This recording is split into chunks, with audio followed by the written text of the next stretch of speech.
తాకట్లో ఉన్న బంగారాన్ని విడిపించి ఆ రోజున మార్కెట్ ధర కట్టి మిగిలిన డబ్బును మీకు అందిస్తుంది కొమ్మూరి గోల్డ్. నేను అడగబోయేది మిమ్మల్ని కాస్త ఇబ్బందికర ప్రశ్నే, కానీ ఖచ్చితంగా మాకు సమాధానం కావాలి.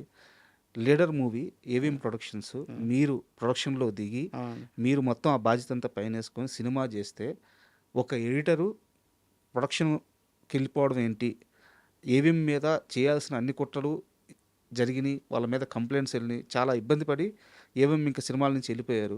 ఇది ఏవిఎం మీద జరిగిన కుట్ర, మాతానికి వెంకటేష్ గారి మీద జరిగిన కుట్ర, అసలు ఏం జరిగింది? మా పైన కుట్ర పడడానికి మమ్మీ ఎవరమండి బాబు. బట్ ఇబ్బంది పెట్టిన మాట వాస్తవం కదా. ఆ సినిమా ప్రొడక్షన్ ఆ సినిమాకి అప్పుడు ప్రమోషన్కి వాటికి అప్పుడు ఏవో రూల్స్ ఉండేవి.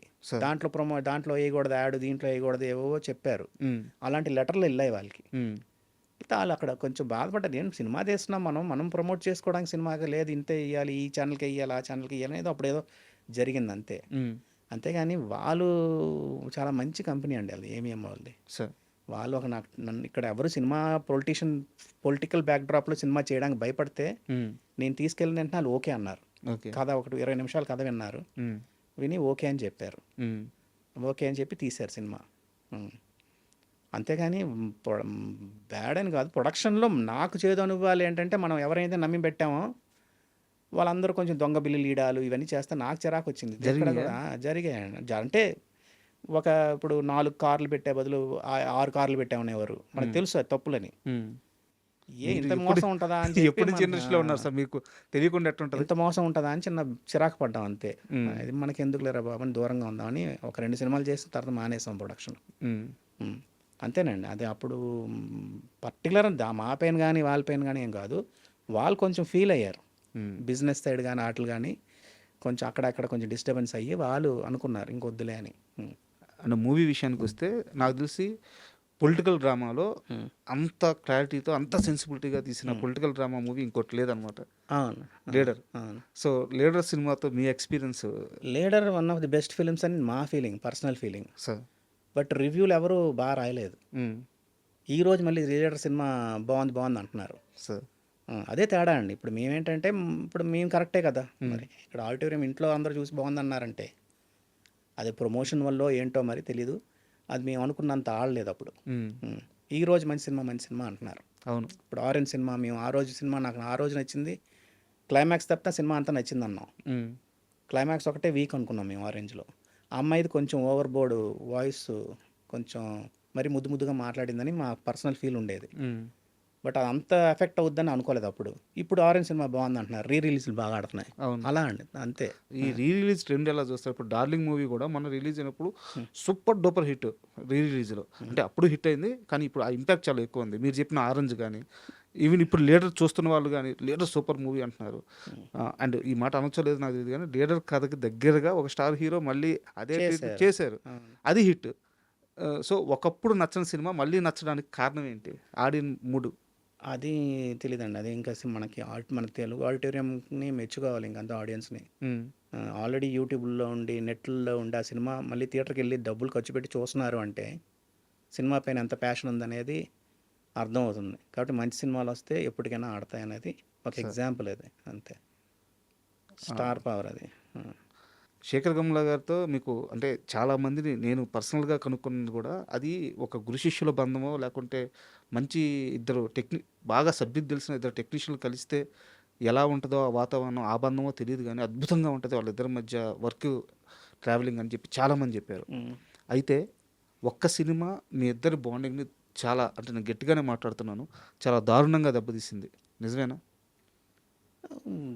దెబ్బతీయడం అని కాదండి, నేను అదే ముందే అన్నాను కదండి. మేము పాత ఇంటర్వ్యూల్లో చూస్తే అదే డైరెక్టర్లు మమ్మల్ని నా గుండండి ఎడిటర్ అంటాడు, లెఫ్ట్ హ్యాండ్ అండి రైట్ హ్యాండ్ అని అంటారు. ఆ సినిమాకి మేము ఎందుకు కాదు, మళ్ళీ నేను నచ్చితే మళ్ళీ నా దగ్గరకు వస్తారు, నా వర్క్ కావాలనుకున్నప్పుడు వస్తారు. అది ఏ డైరెక్టర్ అయినా అంతే అండి.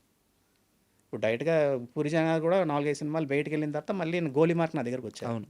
అలాగా కరుణాకరన్ కూడా ఒక సినిమా బయటికి వెళ్ళాడు, మళ్ళీ ఉల్లాసంగా వచ్చి నా దగ్గరకు వచ్చాడు. అలాగా మనం కావాలంటే వస్తారు, లేకపోతే సినిమా ఇస్తేనే మంచివాళ్ళు, సినిమా ఇవ్వకపోతే మంచివాళ్ళు అని కాదండి. అయ్యో లేదు సార్, నా ఉద్దేశం చెప్తున్నాను నేను. వచ్చారా హానెస్ట్గా పనిచేస్తాం, మెయిన్గా ఫోన్ చేసి అడగం ఎవరిని. కాబట్టి వాళ్ళు వచ్చి ఇచ్చారంటే సినిమాలు చేస్తాం, లేకపోతే లేదు. లవ్ స్టోరీకి అయితే అయ్యింది. గొడవలు అంటే గొడవలని కాదండి, సినిమా నాకు కనెక్ట్ అవ్వలేదు సార్ అన్న. మీ సినిమా రైటింగ్‌లా లేదు అనేది నేను చెప్పడం అయితే జరిగింది. మేబీ అది ఆయన హర్ట్ అయ్యాడా? ఏమయ్యాడో లేదు నాకు మీరు తెలీదు. దాస్తున్నారు. ఆయన హర్ట్ అయిన విషయం కూడా మీకు తెలుసు కదా. హర్ట్ అయ్యాడంటే నేను ఉన్నది చెప్తున్నాను కదండీ. మేబీ మేము సినిమాలు చెప్పడం అన్ని సినిమాలకి చెప్పాం మరి మేము. అవును. అనామిక చెప్పాను. ఉమ్, 'లైఫ్ ఈజ్ బ్యూటిఫుల్' కూడా నేను చెప్పా. ఉమ్, నాకు పెద్దగా నచ్చలేదు sir 'life is beautiful'. Okay film sir అన్న. ఉమ్, మీ సినిమాలో కొంచెం వీక్ రేటింగ్ అండి అని చెప్పా. ఉమ్, అలా చెప్తామండి. ఉన్నట్టు ఓపెన్‌గా చెప్పాం. ఆ రోజు మేము నచ్చిన వాళ్ళమి. ఇప్పుడు లవ్ స్టోరీకి నేను నచ్చలేదని చెప్పి బ్యాడ్ అని ఆయన తీసుకున్నాడా అన్నదంటే నాకు మరి ఆయన్ని అడగాలి. అది నాకు తెలియదు. ఆ మాతానికే వెంకటేష్ గారు ఆ రోజు ఈ డాలర్స్ డ్రీమ్ బాగలేదని చెప్పినప్పుడు దాన్ని ఛాలెంజ్గా తీసుకునే కదా. తీసుకున్నారు కదా. అవును. ఆ. ఈ రోజుకి వచ్చేలేకే అంతే. సార్ మీరు గమనించారో లేదో నేను ఇంటర్వ్యూ స్టార్టింగ్లో అడిగాను. మీరు ఎక్కువ మంది డైరెక్టర్ల చేయబట్టుకొని ఫస్ట్ మూవీ అంటే ఇది ఇంటర్వ్యూలో చెప్పొచ్చో లేదో నాకు తెలియదు. కొన్ని సినిమాలకి మీరు రెమ్యునరేషన్లు కూడా చాలా తక్కువ తీసుకొని తీసుకుంటాం. కొత్త డైరెక్టర్లు వస్తున్నప్పుడు డెబ్యూట్ వస్తున్నప్పుడు వాళ్ళు మళ్ళీ స్టార్లు కూడా అయ్యారు. అవును. మీకు అదే మైనస్ అయిందేమో అనిపిస్తుంది. మైనస్ కాదండి. వాళ్ళు మనల్ని మనం ఫోన్ చేసి అడగాలి. ఇప్పుడు నేను ఒక డైరెక్టర్ ఉన్నాడు. ఉమ్, ఒక పెద్ద ప్రొడ్యూసరే అన్నాడు. వెంకటేష్ నువ్వు ఒకసారి ఫోన్ చేసి ఆయన అడుగు సినిమా ఇస్తాడు నిన్ను అని అన్నాడు. ఆయన రెడీగా ఉన్నాడు మీరు అడిగితే ఇవ్వడానికి. ఆ, ఆ, ఎందుకు అడగాలి సార్ నేను అన్నా. ఉమ్, నేను ఎందుకు ఫోన్ చేసి అడగాలండి? అతనికి నేను కావాలంటే అతను నా దగ్గరకు రావాలి. ఉమ్, నాతో పని చేయించుకోవాలి. నేను వెళ్ళి అడగడం ఏంటంటే అన్నా. ఉమ్, అతను రాలేదు. సార్ అలా దూరం అయ్యా. అంటే మనం వెళ్ళి సినిమా అడిగి తెచ్చుకోవడం ఏంటనేది నా ఫీలింగ్ అండి. మనం ఇప్పుడు నా దగ్గర అన్నయ్య అన్నయ్య నన్ను అన్నయ్య అన్నయ్య అని అంటారు. ఉమ్, సడన్గా నేను వాళ్ళని సార్ అని ఎలాగంటాను? అంతే కదా. అది ఇప్పుడు కొంతమంది ఫోన్ చేసి అడుగుతారు సినిమాలు. మేము అలాగా అడగలేం. అలా ఇవి రకరకాలు ఉంటారండి. అది మనం మేబీ మనం తప్ప రైటా అనేది వాళ్ళకే తెలియాలి. ఇప్పుడు నాకు ఒక డైరెక్ట్ సినిమా ఇవ్వట్లేదంటే నేను అతన్ని వెళ్ళి అడగాలి. ఎందుకు ఇవ్వలేదండి మార్తాండ్ గారికి అని ఉమ్. అడిగితే అతను ఏం ఆన్సర్ చెప్తాడో చూడాలి. మీరు చెప్పేది కరెక్ట్. ఎందుకంటే మొన్న పరశురామ్ గారు ఫ్యామిలీ స్టార్ ఆ, తీశారు. మీ చేశాను, దగ్గరికి మేమే వచ్చింది మీ చేసాం. దగ్గరికి వచ్చింది కదా. చేసాం. అవును. అలాగనే అంటున్నాను నేను. ఉమ్, బొమ్మరిల్ భాస్కర్ది మొన్న జాక్ సినిమాకి మటుకు వాళ్ళు కంపెనీ తరపు వాళ్ళతో పెట్టుకుంటా అన్నారంట. ఇల్లు భాస్కర్ భలేవాడు అని అన్నా. ఉమ్, భలేవరు వాళ్ళు, నువ్వేం టెన్షన్ పెట్టుకోవద్దు, ఏముంది సరదా నెక్స్ట్ సినిమా చేద్దాం అన్నా. వచ్చి చెప్పారా మీకు ఇలా అయ్యో, జరుగుతుందని? ఈ రోజుకి నాతో కలుస్తుంటారు. సూపర్. అండర్ ప్రొడక్షన్లో కూడా వచ్చి మాట్లాడుతుంటారు. నా అందరు డైరెక్టర్లు వస్తారండి నా దగ్గరికి. ఉమ్, స్టూడియోకి వచ్చారంటే నన్ను కలిసి వెళ్తారు. సార్ అది ఎవరైనా సరే వచ్చి వెళ్తారు. సరదాగా ఉంటాం. మీ సినిమా ఇస్తేనే అని కాదు. మనకేంటంటే ఏ బ్యానర్లు అయితే చేస్తున్నారో ఆ బ్యానర్లకి ఎడిటర్ ఉంటే ఆ ఎడిటర్ వెళ్తాడు కదండి. అవును. అలా సార్ ఇప్పుడు ఇప్పుడున్న ఈ ప్రజెంట్ సిచ్యువేషన్లో ఈ linear screen play, non linear screen play, లేదా నేను ఇంకో విషయం కూడా చెప్తాను. ఎడిటర్లకి నాకు తెలిసి స్క్రీన్ బ్లాక్ రావడం నచ్చకపోవచ్చు. బట్ ఇప్పుడు స్క్రీన్ బ్లాక్ వేసి కట్ షాట్ వేయడము ఇవన్నీ కూడా ట్రెండ్ అయిపోయినాయి. సో ఈ ఎడిటింగ్ లైక్ మీకు పేరు చెప్పాలంటే కేజీఎఫ్ కానీ ఇలాంటి ఒక ఎడిటింగ్ మీరు స్వాగతిస్తారా లేదా?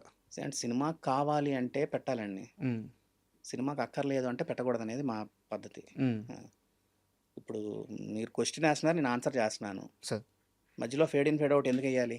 కరెక్ట్. మీరు ఇక్కడ ఆన్సర్ చేస్తున్నారు, క్వశ్చన్ వేస్తున్నారు, నేను ఎక్కడో ఆన్సర్ చేస్తున్నాను అనుకోండి. ఉమ్, మధ్యలో డిజాల్వ్ వేయండి, ఏదైనా ఒకటి వేసుకోండి. ఉమ్, ఎదురెదురు కూర్చొని మాట్లాడుతున్నప్పుడు ఎందుకు ఇవ్వాలి ఎఫెక్ట్ అన్నది మా క్వశ్చన్. ఉమ్, అది మోడర్న్ అంటున్నారు. వాళ్ళు కావాలంటే వేసుకుంటారు. మేము చెప్పడం అయితే చెప్తాం, సార్ డిజాల్వ్ అంటే ఒక టైం ల్యాబ్స్ ఉంటేనే డిజాల్వ్ వాడాలి. ఉమ్, ఫేడ్ ఇన్ అంటే ఒక ఎపిసోడ్ అయిపోయి ఇంకొక ఎపిసోడ్ స్టార్ట్ అవుతుందంటే ఫేడ్ ఇన్ ఫేడ్ అవుట్ వాడాలి ఉమ్, అని చెప్తాం నేర్చుకోవడం వల్ల. అది లేదు, అది మోడర్న్ అండి, టెక్నాలజీ అండి, ఇది వాడండి అన్నారనుకోండి, ఓకే మా మాట చెప్పడం మా ధర్మం చెప్తాం. నచ్చుతుంది నచ్చదని కాదండి. ఇప్పుడు రికలెక్షన్స్లో అతనికి ఏదో రికలెక్ట్ అవుతున్నాడు, రియలైజ్ అవుతున్నాడు. ఉమ్, ఆ రికలెక్షన్స్కి మేము ఫేడ్ ఇన్ ఫేడ్ అవుట్ వాడతాం. ఉమ్, అంతేగాని ప్రతిదానికి ఫేడ్ ఇన్ ఫేడ్ అవుట్లు ఎందుకు వాడాలి? వాడిన దానికి ఒక రీజన్ ఉండాలి. ఇప్పుడు ఆంధ్ర గారి దగ్గర మీరు నేర్చుకునేది ఏంటి? ఒక షార్ట్ చూపించారంటే ఇదే షార్ట్ ఎందుకు వాడామని అడుగుతాడు ఆయన. ఉమ్, సార్ దీనివల్ల క్లోజ్ షాట్ వాడాను సార్, దీనివల్ల లాంగ్ షాట్ వాడాను సార్ అని చెప్పాలి మేము. సార్ ప్రతి షాట్కి ఒక కథ చెప్పాలి మేము ఎందుకు అనేది. అది లేకంటే ఊరినే తీసారు సార్ వాడాను అంటే ర్యాండమ్గా పిక్ చేసుకుంటే ఒప్పుకోరు. ఉమ్, అలా అవి నేర్చుకున్నాం. అది మాది ప్లస్సా మైనస్సా అన్నది డైరెక్టర్ పెయిన్ ఉంటుందండి అంతే. సార్ అంతేగాని అన్ని సినిమాలు అలా చేస్తే ఆడతాయంటే నేను దానికి నేను అగెయిన్స్ట్. సార్ సినిమాకి కావాలంటే ఉండాలి, లేకపోతే ఉండకూడదు.